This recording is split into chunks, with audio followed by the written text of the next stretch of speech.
स्वागत है आपका। आपके साथ मैं हूं प्राची पाराशर।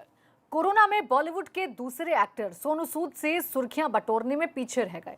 सोनू ने मदद का हाथ जिस तरह से लोगों के लिए बढ़ाया वो अब तक नहीं खींचा है। घर वापसी से शुरू हुई मदद अब तरह तरह से की जा रही है। सोनू इस मदद वाली मुहिम पर कोई विवाद भी नहीं हुआ। विवाद हुआ भी है तो महादेव की नगरी वाराणसी में। क्यों, ये पूरी रिपोर्ट देखिए। सोनू सर के लिए बस मैं इतना ही कहना चाहूँगी कि वो मेरे लिए भगवान के रूप में आए हैं। माँ कहती हैं कि भगवान होते हैं, लेकिन मुझे पता चला कि भगवान होते हैं सोनू सर जैसे रूप में होते हैं भगवान।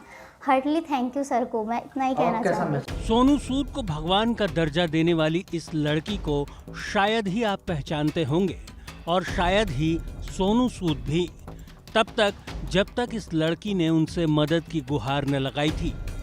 वैसे ये लड़की कराटे की नेशनल प्लेयर है। गाजियाबाद की रहने वाली विजेंद्र कौर के घुटनों की सर्जरी ने जब जेब झांकनी शुरू की तो आंखों ने जेहन में एक ही नाम उछाला, और वो नाम था सोनू सूद का, जो लॉकडाउन में मददगार और जरूरतमंदों के मसीहा बनकर उभरे। हालांकि तब तक उनकी मदद मुंबई तक सिमटी थी, लेकिन अब सोनू की मदद उत्तर प्रदेश के तमाम शहरों तक पहुंच गई है।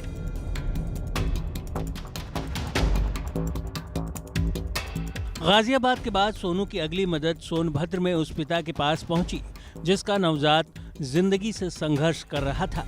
ट्विटर पर की गई अपील से मुंबई में मौजूद सोनू सूद पसीजे तो पिता के कंधों का बोझ हल्का हो गया। वादा किया कि अस्पताल का हर रोज का खर्च उठाऊंगा।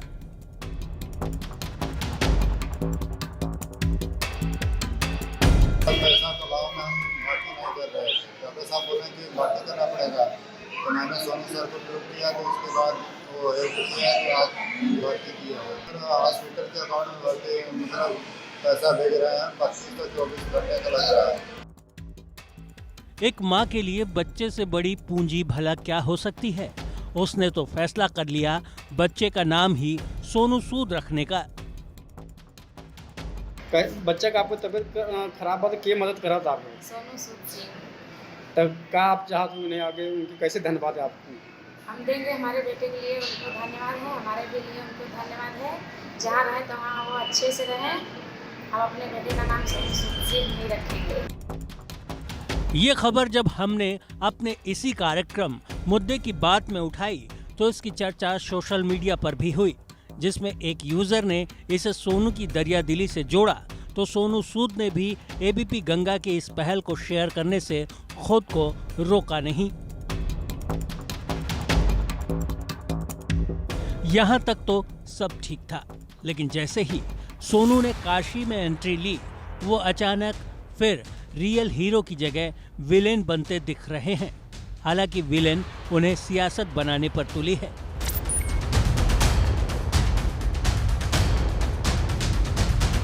गाजियाबाद और सोनभद्र में सोनू सूद की मदद का असर और उसके नतीजे आपके सामने हैं। वाराणसी में भी जिनको मदद मिल रही है उनके अल्फाज अलग नहीं हैं। पहले जरा इसे सुनिए। इस समय देखिए, इस समय निषाद समाज दोहरी मार झेला है। एक तो पहले महामारी आया, महामारी से 4 महीना पूरा व्यवस्था ठप था। उसके बाद माँ गंगा का जलस्तर बढ़ गया, जिसकी वजह से 6 महीने से लगातार नौका संचालन बंद है, जिसकी वजह से जो गरीब तबके के लोग हैं, जो रोज़ कमाने खाने वाले हैं, वो इस समय अपना संचालन नहीं कर पा रहे और सरकारी मदद भी इस समय नहीं मिल रही है। और एक बार सोनू सूद जी ने शायद अभी मैंने कल देखा ट्वीट दिया कि उन्होंने कहा कि मैं निषादों का सहयोग करना चाहता हूँ, लेकिन उसमें भी राजनीति है। राजनीति के तहत सहयोग नहीं चाहिए हमें। दरअसल सोनू ने वाराणसी के नाविकों की मदद का बीड़ा उठाया है। उन्हें जरूरत का राशन भिजवा रहे हैं। बस यही बात यहाँ के सियासतदानों को नागवार गुजर रही है। वो भी सत्ताधारी संगठन से जुड़े पार्टी के नेताओं को। मल्लाहों के परिवार तक पहुँच रही सोनू की मदद उनकी आंखों में चुभ रही है। हमारा ये अपमान साहब कि हम किसी को खाना नहीं दे रहे हैं, खाने बगैर काशी में कोई है, ऐसा नहीं है। तो ये सूद साहब की भावना जो भी रही हो, उनको फिर से सोचना चाहिए। काशी है, काशी का उपहास न करें, काशी को अपमानित न करें, काशी को लज्जित न करें। हमारे पास अगर उनको था तो वह किसी को सूचना देते, यहाँ से पहुँच जाता। वह एक दिखावा कर रहे हैं, ये नाटक कर रहे हैं। अभिनेता होंगे शायद, तो अभिनेता का काम है नाटक करना। सिर्फ भाजपा नेता ही नहीं, काशी विद्वत परिषद ने भी इस पर ऐतराज जताया है। काशी में बाहरी व्यक्ति जो राजनीतिकरण करके अपने नाम को और काशी को अगर बदनाम करने की कोई कोशिश कर रहा है तो वो चीज़ बर्दाश्त नहीं है। काशी को बदनाम मत करिए, आप जो सहयोग करना चाहते हैं खूब करिए, खूब बांटिए, पर काशी में लोग भूखमरी के कगार पर चले गए हैं, मरने की स्थिति में हैं और आपके अन्न से वो जीवित हो रहे हैं। इस तरह की धारणा को नहीं करना चाहिए, ये मेरा आग्रह है। हालांकि इन लोगों के पास इस बात का कोई जवाब नहीं कि जब सोनू की मदद पहुंची तो ही इन्हें मदद की याद कैसे आई। अब तक कहां थे ये लोग? काशी के अभिमान और सम्मान की फिक्र सोनू सूद की मदद के पहले कहां गुम थी? इसी के चलते इस सियासत पर नाविक तबका भी बहुत खुश नहीं है। तो जो भी प्रोजेक्ट चल रहे हैं, जो भी चला रहे हैं, अच्छे के लिए चला रहे हैं। और अभी तक तो हमने सिर्फ जो है कि राशन मिलता है 12 किलो महीने का, 5 परिवार से खाते हैं गेहूँ, तो 5 परिवार से 1 किलो गेहूँ खाना नामुमकिन है। तो इस प्रकार से भरपेट खाना भी नहीं खा पा रहे हैं। और सरकार कहती है कि हम गरीबों को चावल दे रहे हैं और ये दे रहे हैं और राशन दे रहे हैं, तो इससे यानी सोनू सूद भेज रहे हैं, आप लोग समर्थन नहीं भेज रहे हैं। तो अभी तक तो हम नहीं पाए, तो हम कैसे हम बताएं कि हमें मिला। भाजपा नेता या फिर काशी विद्वत परिषद जो भी कहे, सच्चाई ये है कि सोनू सूद की मदद पर अब तक सवाल नहीं उठे हैं। ये पहला मौका है जब मदद पर सियासत करने की कोशिश की गई है। हालांकि ये लोग अपनी ही सियासत में अब घिर गए हैं। वाराणसी से नीतीश पांडे के साथ ब्यूरो रिपोर्ट, एबीपी गंगा। सियासत सब कुछ खुली आंख से देखकर भी पचाना नहीं जानती, वरना ऐसा कहां होता है कि एक विधायक की गाड़ी जाम में फंसती और उनका गनर अपना आपा खो देता। पूरा मामला समझिए, ब्यूरो रिपोर्ट।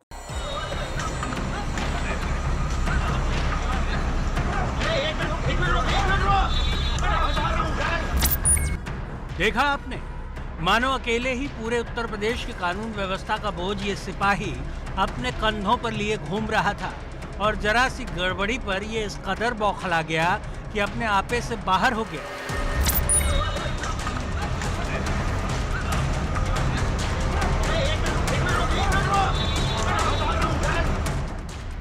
जिस शख्स पर यह आवारा जानवर की तरह टूट पड़ा है, वो शख्स इससे 1 मिनट के लिए अपनी बात रखने की केवल गुजारिश कर रहा था, लेकिन इस सिपाही पर ऐसी सनक सवार थी कि डंडा उठाया और सीधे पिल पड़ा। पिटने वाले शख्स की एक न सुनने को राजी हुआ। तैश और ताव दिखाने वाले सिपाही की हैकड़ी चंद घंटों में ही निकल गई। जब इस वीडियो के वायरल होते ही और खबर मीडिया में चलते ही इसे सस्पेंड कर दिया गया, लेकिन तब तक ये अपना क्रूर चेहरा दिखा चुका था। इस सिपाही का नाम राहुल बताया जा रहा है, जो शाहजहांपुर के विधायक वीर विक्रम सिंह की सुरक्षा में तैनात था। ये पूरा वाकया शाहजहांपुर के हुलासनगर रेलवे क्रॉसिंग का है, जहां किसी वजह से लगे जाम में विधायक जी की गाड़ी फंस गई थी। इसके बाद तो सत्ता के नशे में चूर इस सुरक्षा कर्मी ने सारी हदें पार करते हुए न केवल लाठियां बरसा दी, जिसकी जद में एक कार ड्राइवर और एक ट्रक चालक आए। हालांकि इस मामले की जैसे ही खबर आला अधिकारियों को हुई तो उन्होंने फौरन कार्रवाई कर दी, जिसमें यहाँ जनपद शाहजहांपुर के कटरा विधानसभा के विधायक श्री वीर विक्रम सिंह के गनर के द्वारा जनता के व्यक्तियों से दुर्व्यवहार किए जाने का एक वीडियो था। इसका त्वरित संज्ञान लेते हुए ये गनर, इसका नाम राहुल कुमार है, इसको तत्काल प्रभाव से निलंबित कर दिया गया है। और यह मैसेज पूर्व में भी सभी लोगों को बता दिया गया है कि शासन की मंशा है जनता के साथ किसी प्रकार का कोई दुर्व्यवहार कोई पुलिसकर्मी किसी भी स्तर पर नहीं करेगा। तो इसी मंशा के अनुरूप तत्काल उसको निलंबित कर आगे इसके विरुद्ध जांच की कार्रवाई की जाएगी। वहीं इस मामले में बरेली के डीआईजी ने भी जानकारी दी कि कि विधायक के गनर पर कार्रवाई करते हुए उन्हें एक नया सुरक्षा गार्ड विधायक को उपलब्ध करा दिया गया है। जगह तो जरूर बरेली में है, लेकिन ये सिपाही शाहजहांपुर का है, किसी स्थानीय विधायक के गनर के रूप में तैनात है। मैंने एसपी शाहजहांपुर को बताया कि आप इसका तुरंत संज्ञान लें, मौके पे भेज के जांच कराएं और इस सिपाही को आइडेंटिफाई करें कि कौन सिपाही है। एसपी शाहजहांपुर ने ये बताया कि SPRA से भेज के इसकी जांच कराई गई। सिपाही आइडेंटिफाई हुआ, राहुल कुमार उसका नाम है, जिसने वो बेरहमी से एक व्यक्ति को लाठियों से पीट रहा है। और जो समरी ट्रायल इसका जो समरी इंक्वायरी होती है वो करके उसे तत्काल प्रभाव से निलंबित कर दिया है एसपी शाहजहांपुर ने। ऐसा उन्होंने मुझे अवगत कराया है और ये भी बताया है कि उसके स्थान पे तुरंत एक दूसरा सिपाही माननीय विधायक की सुरक्षा में भेज दिया गया। सिपाही को सबक मिला या नहीं ये तो आगे पता चलेगा। जिस तरह से उसने सरेआम कानून अपने हाथ में लिया वो सिर्फ सस्पेंशन नहीं बल्कि बर्खास्तगी का हकदार है। Bureau report, ABP Ganga.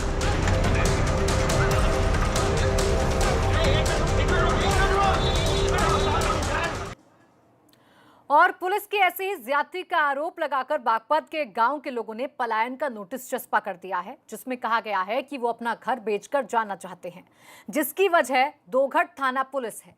हालांकि पुलिस ने गांव के आरोपों को खारिज कर दिया है। पूरा मामला समझिए इस रिपोर्ट में।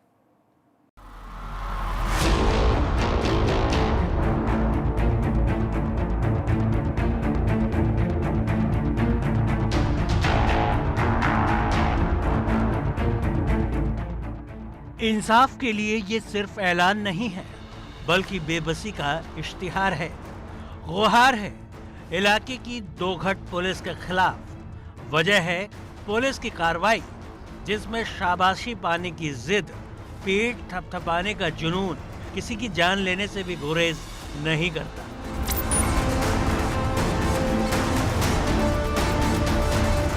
सीधे सपाट लहजे में कहें तो पूरा मामला पुलिस के फर्जी एनकाउंटर से जुड़ा है।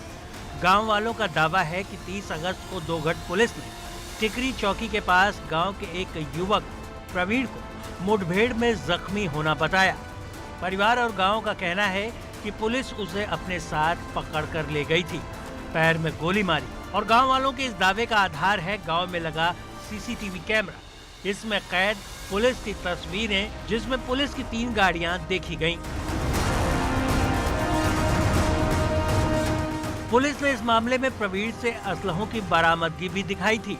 इसमें एक बंदूक और बाइक भी शामिल थे, लेकिन पुलिस को अंदाजा नहीं रहा होगा कि कहानी में ट्विस्ट आ जाएगा और पुलिस की सारी कारस्तानी का सबूत दर्ज हो जाएगा। जब यहाँ जो गांव के आम नागरिक हैं उनके साथ में ये अत्याचार है कि ले जा करके खेत में से और फर्जी पुलिस मुठभेड़ दिखा सकते हैं, तो फिर गांव में रहने से यहाँ क्या लाभ है? हमें तो ये गांव भी, ये मकान भी बेचने पड़ेंगे और गांव छोड़ करके यूपी से बाहर जाएंगे, क्योंकि यहाँ न्याय मिलने वाला नहीं है। और हमने सब जगह इसकी गुहार लगाई है कि इनकी जांच की जाए और इनके खिलाफ यह कानूनी कार्रवाई की जाए। अब पुलिस की ज्यादती के खिलाफ गांव वालों ने अपने ही अंदाज में आवाज बुलंद की है। गांव वालों का साफ कहना है कि जिस तरह से पुलिस ने कार्रवाई की है उससे पुलिस से ही हमारी जान को खतरा हो गया है। गांव वाले पार्टीबाजी आती है, किसी किसी को फंसाए, कभी पुलिस फंसा दे, कभी कोई फंसा दे, इस तरह के यहाँ ऊपर दर। अब तो प्रवीण अपने खेत में काम पे जा रहा था, वहाँ से पुलिस उठा लाई। उठाने के बाद में उसको लाई तो खेत में से उठा गए। इनकाउंटर इधर दिखा रहे हैं, कहीं कुछ मुठभेड़ दिखा रहे गए। पुलिस की ज्यादती के खिलाफ गांव छोड़ने वालों की बड़ी तादाद है। करीब 400 परिवार ऐसे हैं जिन्होंने मसले पर प्रधान का साथ देने का फैसला किया है और अपने गांव के बाहर घरों पर लिख दिया है कि ये मकान बिकाऊ है। आप गांव छोड़ रहे हो? हाँ जी। आपके साथ कितने लोग गांव छोड़ रहे हैं? गांव में 400 मकान है जी, प्रधान जी के साथ में। किससे परेशान हो? पुलिस प्रशासन से जी। तो जी अब आम आदमी को ऐसे उठा के ले जाएंगे तो परेशानी तो मानेंगे। वहीं पुलिस प्रवीण के पिता के आरोपों को खारिज कर रही है। उसका कहना है कि प्रवीण के पिता और परिवार के दूसरे सदस्यों पर कई मुकदमे दर्ज हैं। ऐसे में फर्जी मुठभेड़ का इल्जाम लगाना सिर्फ स्टंट है। पुलिस मुठभेड़ में एक छात्र अपराधी प्रवीण, जिस पर आधा दर्जन से अधिक संगीन मुकदमे दर्ज हैं, वो पकड़ा गया था। उसके परिवार के सभी सदस्य शातिर और दुर्दांत अपराधी हैं और उन्हीं के द्वारा ये पोस्टर चिपकाने की बात सामने आई है और इन सब की हिस्ट्री शीट भी थाना दोगट में खोली जा रही है और कप्तान साहब के द्वारा इस संबंध में एक रिपोर्ट मांगी गई है, जिसमें मैं रिपोर्ट उनको बना के प्रेषित करूँगा। शातिर और दुर्दांत अपराधियों के विरुद्ध जो बागपत पुलिस की मुहिम है वो उसी प्रकार जारी रहेगी। हालांकि पुलिस के पास इस बात का कोई जवाब नहीं कि अगर प्रवीण के पिता पर केस है तो घर छोड़ने का फैसला उनका निजी हो सकता है, लेकिन गांव के 399 दूसरे परिवार जो जाना चाहते हैं, उन्हें क्यों पुलिस का खौफ हो गया है या फिर उन्हें अपने किस आपराधिक रिकॉर्ड का डर पुलिस से है। राजीव पंडित, एबीपी गंगा, बागपत।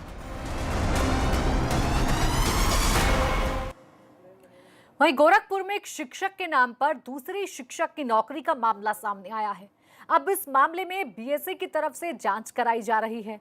हालांकि शिक्षक की सैलरी रोक दी गई है, जिसकी वजह से कई दिक्कतें शिक्षक के सामने खड़ी हो गई हैं।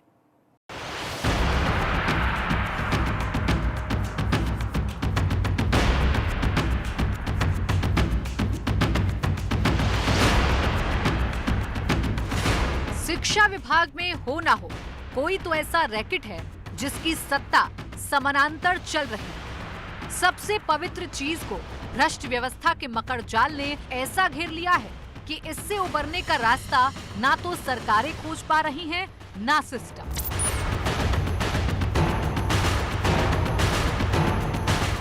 इसका सबसे फिक्रमंद पहलू ये है कि इस व्यवस्था को ढोने वाले इतने मजबूत और बेअंदाज हैं कि उन्हें ना तो कानून का खौफ है, ना सरकार का खौफ है, ना मुख्यमंत्री के तेवर का।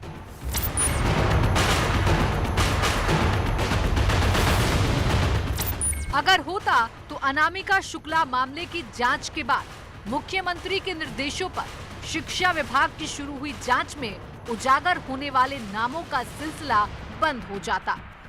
अगर ऐसा होता तो फर्जी शिक्षकों के मामले अभी तक केवल जांच के दायरों में ना सिमटे होते, वो सलाखों के पीछे पहुंच जाते। अगर ऐसा होता तो गोरखपुर में प्रेमलता त्रिपाठी बीएसए और शिक्षा विभाग के दफ्तरों की खाक ना छान रही होती।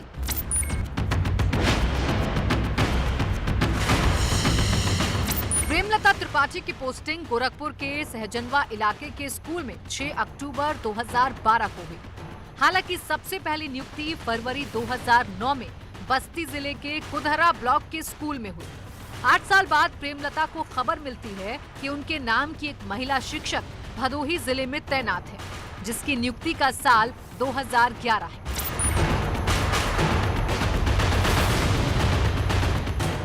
होने को तो ये महज इत्तेफाक हो सकता था, लेकिन जब प्रेमलता त्रिपाठी ने अपने दस्तावेजों को क्रॉस चेक कराया तो पता चला कि सिर्फ नाम ही नहीं बल्कि पिता का नाम, परीक्षा के नंबर, सर्टिफिकेट सब कुछ कॉपी हो चुके हैं, यानी दूसरी प्रेमलता की नियुक्ति में लग चुके हैं।